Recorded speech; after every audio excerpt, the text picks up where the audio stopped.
Tom and Betsy moved to the Adirondacks in March 1976 and became gradually cemented in place by the accumulation of certain worldly goods: wood stove, chainsaw, snowshoes, canoe. Collecting experiences helped them put down roots as well. They learned how to make maple syrup, quickly realizing that tapping cherry trees is a big no-no, how to execute a proper do-si-do, how to swim in frigid waters. They joined the fire department and the ambulance squad, but nothing was quite so declarative of their notions to become true Adirondackers than their ignorant enthusiasm to open a business in downtown Blue Mountain Lake.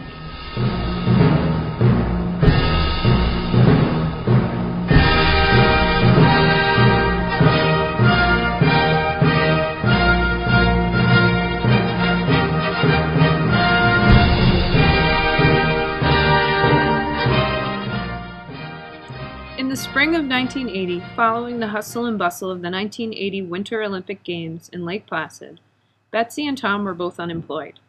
The Comprehensive Employment and Training Act, signed into law by President Nixon, had gone by the wayside. So once a week, they trekked to a church basement in Tupper Lake to answer the three big questions. Were you able to work? No. Did you look for work? Yes. Did you refuse any work? No. Next. Were you able to work? No. Did you look for work? Yes. Did you refuse any work? No. Next. Were you able to work? No. Did you look for work? Yes. Did you refuse any work? No. Next.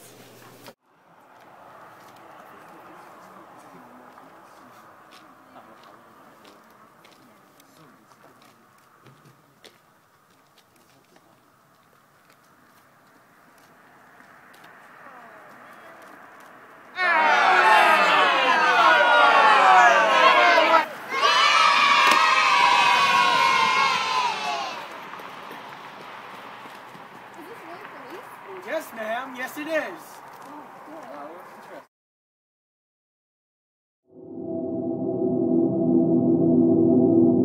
It definitely has a lot of potential, for sure.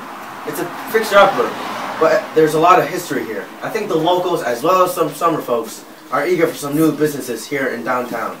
Any ideas what you do with the space? We're looking to make money, of course. We can't take another visit down to that dreaded unemployment office. I hear you. Times are tough. We can't. What type of business are you looking to start? Well, we'd like to make a general store to bring back the bright lights from Long Lake and Indian Lake back to bustling Blue. Ah, well, I think that's a fabulous idea. We're sick. I'll need you to sign here and here.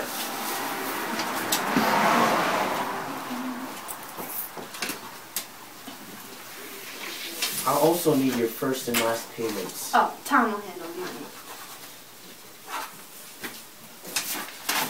No, sir. There you go. Thank you. Consider it yours. Thank you. Nice doing business with you.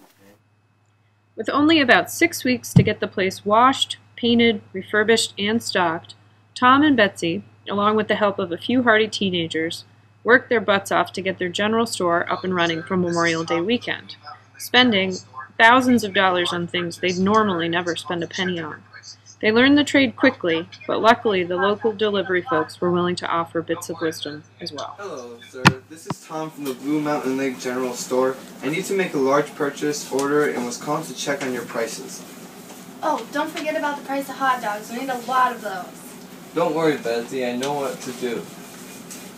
Oh, no, sir. I don't know what I am doing and definitely need your help. Hello? Hello, are you from Cisco? Yes, I'm Jasmine. Nice to meet you. Nice to meet you. How can I help you? Well, we don't know how to stock our shelves, and we don't know what to stock on the shelves. Okay, we'll get right started on that. But may I use your bathroom?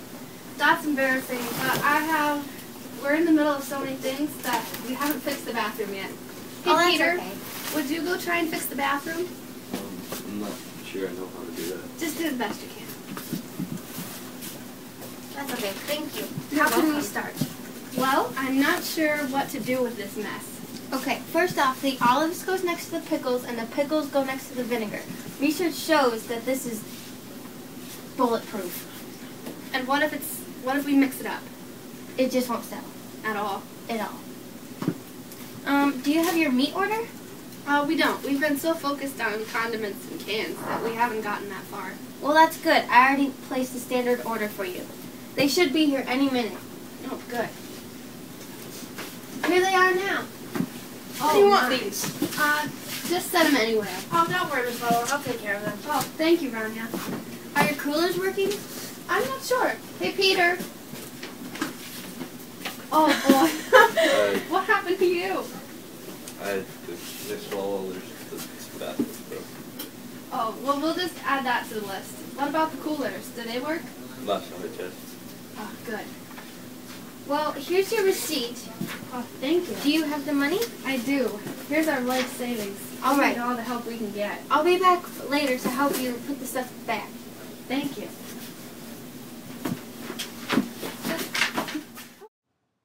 The general store opened on May 15th, just in time for tourists who were looking to escape the city to return, and for locals to get used to the idea of sharing their community again. On May 15th, Betsy and Tom were welcomed by a variety of local residents who were excited for a cookie, cup of coffee, and a quick chat. We're going to sell everything we buy. We should make sure to remember to eat more steaks at home. You have to eat all the cookies? How would we do that? And don't let anybody talk you into chart accounts. Chart accounts? How do we do that? I don't know.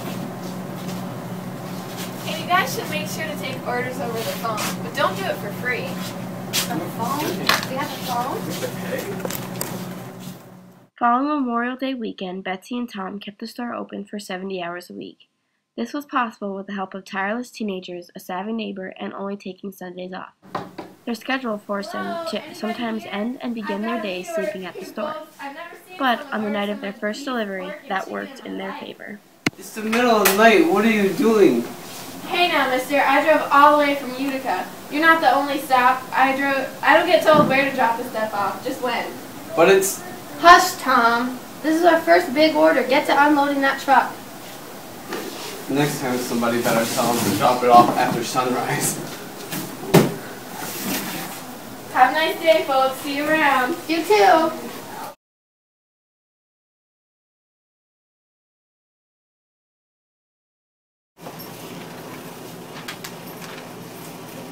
The butter.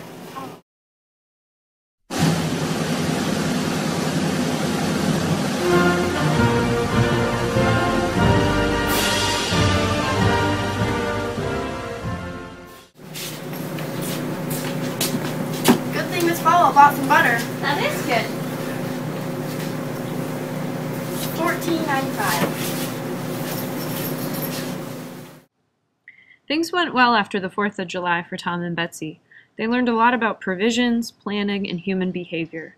They quickly learned that no one goes grocery shopping for fun, and some people definitely leave their good manners at home. Are you nuts? How can you sell this paper for 50 cents in good conscience? It's clear you're ripping off your customers. This is absurd. Oh, ma'am, don't buy it then. I want it.